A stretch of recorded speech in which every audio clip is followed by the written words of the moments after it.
Hello friend, হঠাৎ সবাই অবাক হয়ে গেলে তো যে হঠাৎ কেন বাঁশের মধ্যেই হলুদ মাখিয়ে প্রণাম করা হচ্ছে।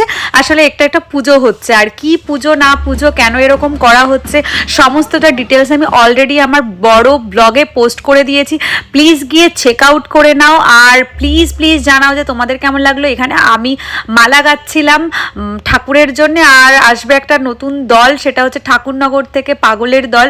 তো স্পেশালি পাগলের দলের জন্য আমরা বরণ করার জন্য রেডি, আর পাগলের দল এসেই গেছে, দেখতেই পারছি আমরা। এবার ওরা এসে মাতাম দেবে, রাস্তা ব্লক করেই মাতাম হচ্ছিল, অনেক জ্যামও হয়ে গেছিল। এটাই হচ্ছে ওদের স্পেশালিটি, সাংঘাতিক সুন্দর ওরা তালে তালে মাতাম দেয়, যেটা সবাই পারে না।